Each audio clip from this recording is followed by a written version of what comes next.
Hi, welcome to Strength Reversed. It's Amy. Thank you so much for being here. Today is card number 5, the Hierophant that we all know and love in Mascha's Top Tarot Trumps tag. And I've been sort of looking forward to this one and sort of dreading it. I will link Mascha's video, and Mascha talked about her view of the Hierophant as the teacher card. And I do really love that aspect of the Hierophant. I absolutely see the teacher in the Hierophant. Of course, it has taken me a while to get to the point where I can look at the Hierophant and look past the way the card looks. So I'm going to show you some cards that I like, that some of them look like this and some of them do not look like that. And I'll give you a little background on my Hierophant saga. Like a lot of people who come to tarot, I am coming from a background of organized religion. I was raised Catholic, sort of. My parents were not very religious. We didn't really attend church when I was a kid, but I did attend, Bible school or Sunday school, and I went to a preschool that was run by a church, and so there was, Bible stories and things like that. But then when I was in third grade, like third, fourth, fifth, I went to, just by fate and crazy life, I ended up in Catholic school. And I mean, it was fine. We went to Mass like a lot. We went to Mass all the times you're supposed to go to Mass, which most people don't do anymore. So we went on First Friday, the first Friday of the month. We went on Holy Days of Obligation, which are sort of high, important days in the Catholic Church. And sometimes we would find ourselves in Mass on random Tuesdays. And it was boring, I gotta say. Now, I really, as a Catholic, loved the chapel, because the chapel was a very different vibe than the main church. It was small, it was kind of dim, it was very ornate, and candles and, the smell of incense and things like that. And so it was mysterious, and you got the vibe, like you got the connection. You could sit and pray and light a candle, and you really felt that energy. In the big church during Mass, I felt nothing but boredom. It really did not, it wasn't about me connecting with God or having a relationship with God, which I think I really did want. But then my parents started going to church, and suddenly we had to go to Mass every weekend, even though I was like, I just did this during the week at school. And I had to make up sins to say at confession, and I just had this sense like this is all bullshit. And I wasn't buying it. And adults could not answer some basic questions I had. And I thought, we weren't going to hell for the first 9 years of my life. So now if we don't go to church, what? Like, I just was calling BS on a lot of this. And then I have a memory of going to confession. And the confessional at this particular church was just a little room that was like an office. And it was kind of like being in a waiting room. Like there was a fake ficus and an office chair, and there was like a screen set up, and it was such a blah environment. It wasn't like an ornate confessional where you had that, there's a reason why you wear a robe. There's a reason why you have ritual clothing, because it connects you to that energy. So I went in there, and you could kind of see, I had all my list of fake confessions, my fake sins, and you could kind of see through the screen. And the priest was sitting there, and he was thumbing through a magazine or a book, and I could tell he was so bored. And he was just like, yeah, say 3 Hail Marys and whatever. And I thought, shouldn't you be taking my fake sins more seriously? Like put your book down and really talk about my fake sins with me. And so after that, I realized you're just some guy sitting there thumbing through Newsweek. And that feeling never went away. I love the Robin Wood. It's my deck of decks, and not sure why it looks out of focus, but here it is. Now, in the Robin Wood book, Robin Wood explains her version of the Hierophant, which is very weight based. And she doesn't have a whole lot of nice things to say about the Hierophant. She probably had a similar experience.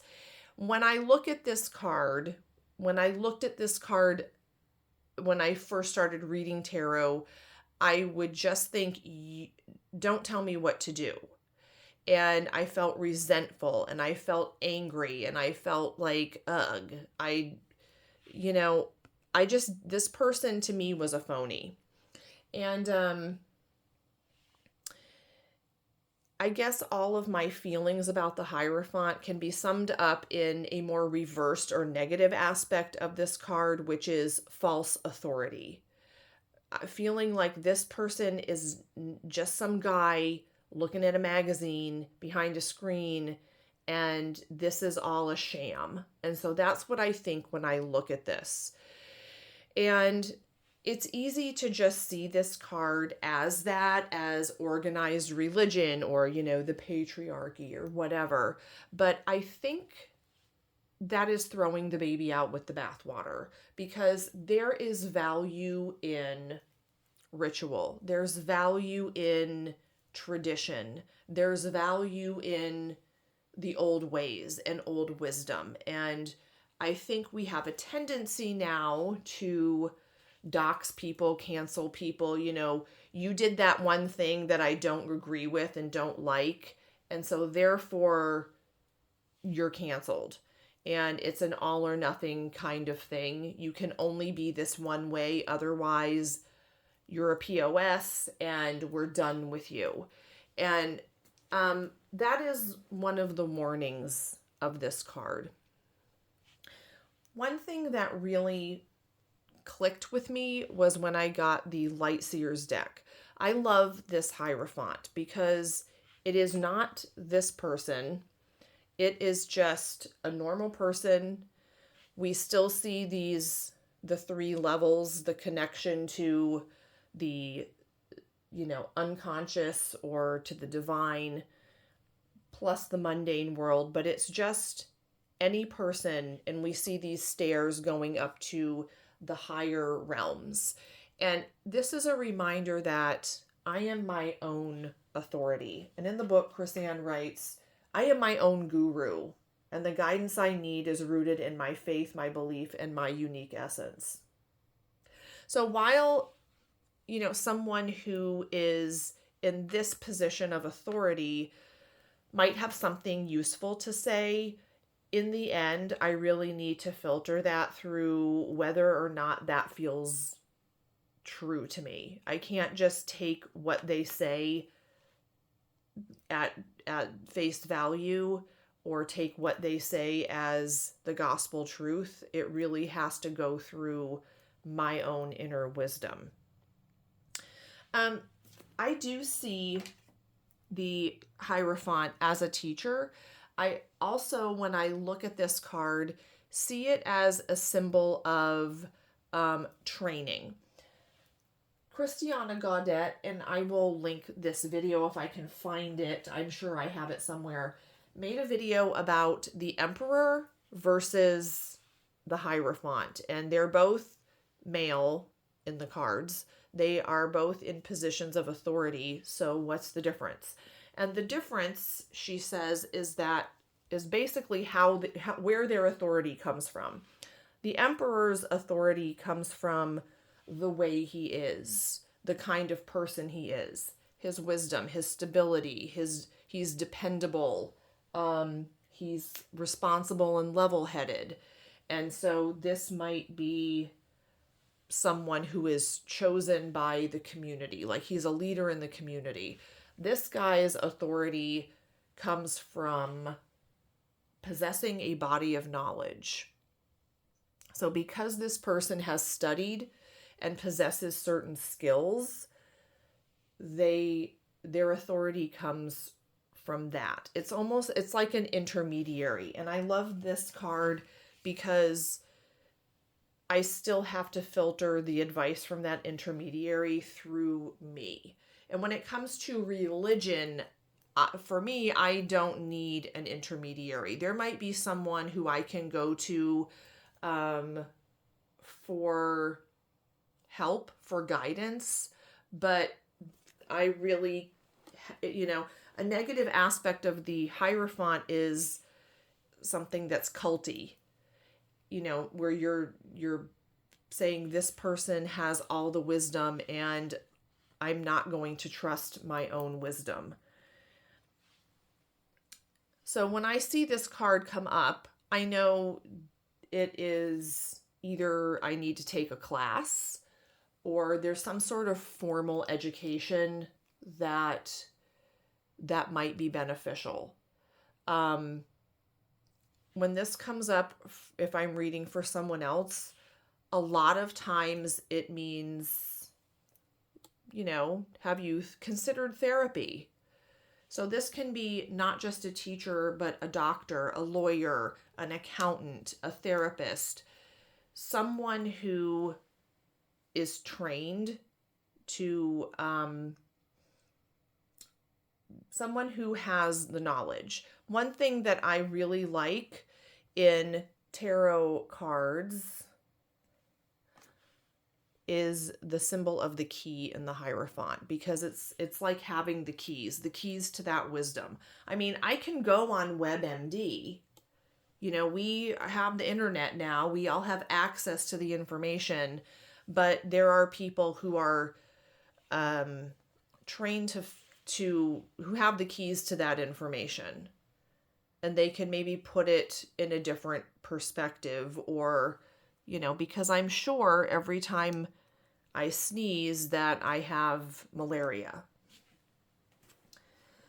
This is the Handle Tarot, and a little bit of a different take on the Hierophant is generational wisdom. So there's a grandpa, a dad, the back of a little kid's head, and then you have this key, like passing down the keys. Now your grandpa's going to tell you stuff that, when you're a kid, you can't understand or you can't appreciate. But as you get older, you can probably see grandpa's point of view more and more. So this is the wisdom that has been earned through experience and through just vast knowledge. I really like Hierophants who are a little bit different, maybe called something different, because still when I see the popey kind of look, it's a turnoff. Here's the Santa Muerte. So here we have this connection, this person who looks a little older, who has this Ouija board, and who's the intermediary. They're this connection to the other realm, because sometimes we do need those people who they've gone through the initiation and they are there to help us make that connection, because we can't always climb those steps ourselves. So there are people who have the keys. One of the reverse aspects of the Hierophant is that there are some people who have decided they have the keys without actually having the keys. We encounter this a lot in different spiritual arenas, tarot, psychics, spiritual advisors who just have the jargon, but they don't really have the experience. They don't have the initiation. This, I think, is a very sweet Hierophant. This is from the Mystical Moments. Oops, sorry. By Catherine Weltz Stein. And I love this tree. It's ancient. It has deep roots. We have the wise owl reading a book. Anytime the Hierophant is reading from a book or has a key, it just reminds me of that knowledge. They hold the key to this wisdom. It doesn't mean that we don't have access to any of it, but we might need someone who can interpret for us. This is the Mott Tarot, and in the Mott Tarot, the Hierophant is called the High Priest, and I know it's that way in a lot of other decks, several other decks. This is by Julia Cuccia Watts, and in her guidebook for the Mott Tarot, she says that the Hierophant, the High Priest, is also called the Hierophant, and he is the father of the Empress's baby. I don't know what's with the Emperor, but yeah, there you go.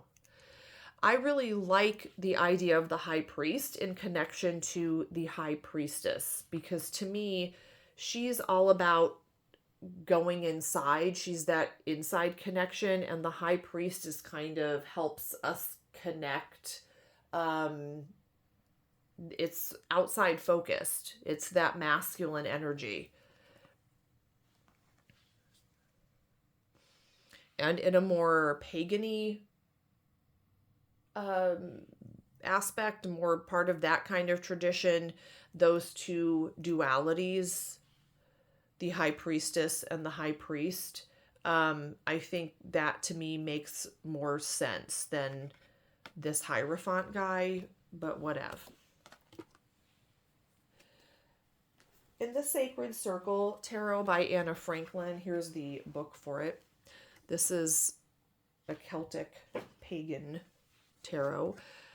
We have the High Priest as the magician. And in the guidebook, this person you can see looks Hierophant-y, is reading from a book, and they are connected more to the magician. So the magician is called the High Priest, whereas card number 5 is the Druid. And the Druid has years and years of initiation and experience and wisdom in order to be a Druid. But it's interesting because this looks like a Hierophant card, and this Druid card looks, he has all the tools of the magician. And then in the Tarot of the Weird, card number 5 is the Hermit, and card number 9, which we would normally associate with the Hermit, is called the Shaman. I really love the idea of the Hierophant as a shaman. A shaman, number 1, has to, usually becomes a shaman because they cure themselves first. And so they go through a dark night of the soul. They go through a symbolic death, and that is how they become a healer in the community. And they are the ones who contact the other world for people. They're the ones who go into a different state of consciousness. They're the ones who have been taught how to do that by their guides. And so that is really, even though this is card number 9, and there is a connection, I think, to the Hermit who kind of goes inside and shines light in dark places. I really like to think of the Hierophant as a sort of shaman in the religious sense. But I do think the Hierophant isn't just about organized religion.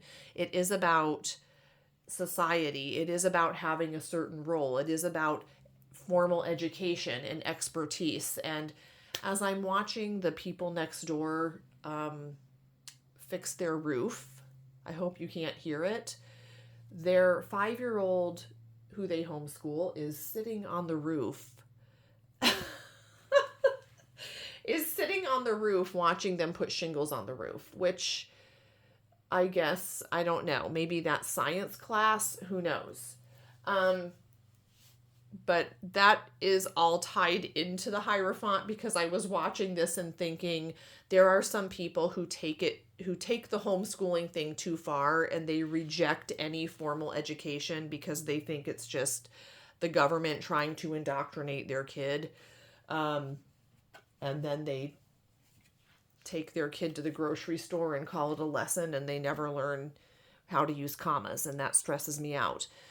Anyway, this is the Hierophant. I have a lot of thoughts. The Hierophant is a feeling, and I don't know if I've made friends with this guy, but I've learned to look past this guy and focus more on the high priesty, the expert, the part of us that we have as, we're our own hierophants, okay? All right. 20 minutes. Okay, well, put it on double speed and I will see you next time.